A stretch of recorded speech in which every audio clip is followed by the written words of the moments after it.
E aí, pessoal, eu me chamo Alessandro e hoje eu vou dar aula de física explicando os conceitos básicos da movimentação. Então, vamos começar? Para começarmos a falar de movimentação, nós temos que ter em mente os conceitos básicos delas. E um deles é o nosso querido referencial. E ele é muito importante, pois para avaliar a velocidade, a distância e o tempo, a gente precisa de um ponto de referência. E nesse caso, o referencial ele vai atuar como alguém que está em repouso e que está vendo alguém se movimentar. Por exemplo, um dos clássicos exemplos é quando eu estou num carro e eu tenho um sujeito do meu lado. Em relação a mim e a esse sujeito, nós estamos em repouso, pois nós estamos parados no banco, sentados normalmente. Mas agora, se considerar as pessoas de fora, ou as pessoas que nos veem através da janela, nós estamos em movimentação em relação a elas. Ou seja, essa pessoa que ficou de fora do carro é o nosso referencial. Para não confundir o movimento e o repouso, a gente tem que levar em conta de que todo o corpo possui uma dimensão e ele pode ser um ponto material por apresentar uma dimensão desprezível. Agora, o que é uma dimensão desprezível? Vamos supor que você vai fazer a viagem em um carro com 4 metros de comprimento. E aí você vai num percurso de 420 quilômetros, ou seja, a viagem tem 420 quilômetros. Se você for comparar essas duas medidas, o carro é um ponto material por ele apresentar essa dimensão desprezível que é muito inferior à distância aí de 420 quilômetros da estrada. Mas também o carro ele pode sim ser considerado um corpo extenso, é quando as medidas entre esse carro e outra coisa não são diferentes. Por exemplo, ele vai estacionar em uma garagem que tem uns 7 metros de comprimento e esse carro ainda tem 4 metros de comprimento. Por assim não ter uma diferença tão grande e não tão humilhante como foi quando eu falei do ponto material, nós podemos chamar o carro de corpo extenso. Outro fator importante e básico da movimentação é a trajetória, que é basicamente a medida do nosso percurso. Por exemplo, a estrada, quando você vai fazendo uma viagem de estrada, a trajetória é a estrada nesse caso, mas não necessariamente tem que ser uma estrada.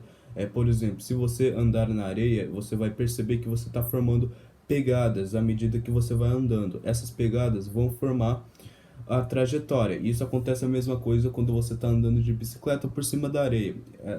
E aí você também está formando uma trajetória. E para finalizar esses conceitos básicos da movimentação, vamos falar do último, que é o deslocamento. O deslocamento consiste em um corpo móvel se deslocar para sua posição final e inicial. E a forma mais resumida de explicar disso tudo é através dessa equação aqui. ΔS é igual a S menos S0. E onde o ΔS representa o deslocamento sofrido por esse móvel, pessoa, objeto, sujeito, seja lá o que for, o S representa a posição final e o S0 a posição inicial. O que acontece? E isso aí também pode ser positivo ou negativo, ou seja, tanto os deslocamentos podem ser mais e menos. E quando for positivo, vai ser um movimento progressivo. Quando o carro ele está indo em frente ao coisa, ele vai receber o sinal positivo. Mas aí ele também pode ser um movimento retrógrado, ou como quiser chamar, deslocamento retrógrado. É quando o carro ele está dando a marcha ré, quando ele está indo de trás, está voltando, vamos dizer assim, e aí ele recebe o sinal negativo. Então vamos supor, por exemplo, que existe um carro que ele parou no seu posto de gasolina.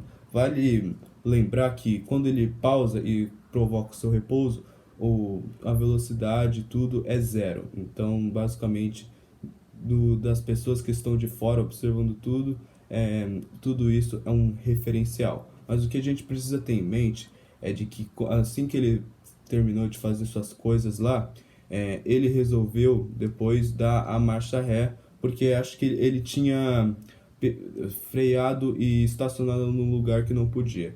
E quando ele provocou a ação de fazer o carro andar para trás, houve um deslocamento retrógrado, ou seja, ele andou, vamos dizer assim, menos 1 quilômetro, mas a gente não pode dizer, por exemplo, eu andei menos 1 quilômetro, 2 quilômetros negativos para tal lugar. Não, Nesse caso, o que vai acontecer? Quando você fazer a famosa equação, ΔS é igual à posição final, que no caso o final é esse menos 1 que eu acabei de dar o exemplo, e a inicial é a zero, pois ele tinha parado no seu pouso para fazer as coisas que ele tinha que fazer naquele posto imaginário que eu citei, e depois ele foi de marcha ré, causando o deslocamento retrógrado.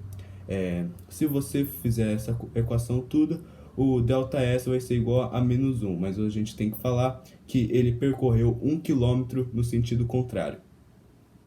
Devemos prestar atenção também no deslocamento e no seu, principalmente no tempo, o tempo que determina quanto tempo vai ter esse deslocamento. E vamos fazer isso através dessa outra equação. ΔT é igual a T menos T0, onde ΔT representa o intervalo de tempo, T representa o instante final e T0 o instante inicial. O que acontece? Vamos imaginar que um carro ele sai do seu repouso às 5 horas da tarde. Depois, numa trajetória, ele para às 5:07.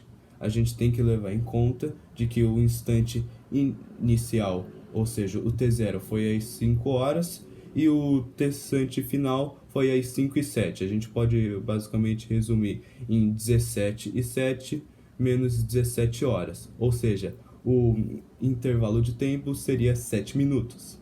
Agora, para falar sobre a velocidade, eu vou ter que citar uma coisa que, na minha opinião, é a mais importante dessa matéria. Eu estou falando da velocidade média, onde ela relaciona o espaço percorrido junto com o intervalo de tempo, e iria se resumir basicamente nessa querida equação.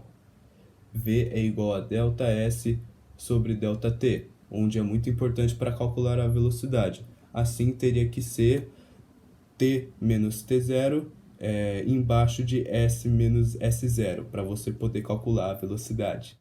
Agora, para simplificar a física e também dar a colher de chá para essa matéria, né, esse capítulo, nós devemos ter em mãos a parte onde transformamos quilômetros por hora em metros por segundo, ou em metros por segundo em quilômetros por hora. Você basicamente vai ter que fazer esse esquema aqui. Quilômetros por hora, você vai ter que dividir por 3,6 para dar em metros por segundo. E agora, em metros por segundo, você vai ter que multiplicar 3,6 para dar em quilômetros por hora. Então é isso, gente. Muito obrigado pela a sua visualização, né, por assistir a minha aula, porque é uma coisa que eu gosto muito, né, ensinar os outros, uma das minhas matérias preferidas, que é física, né? E obrigado a todos.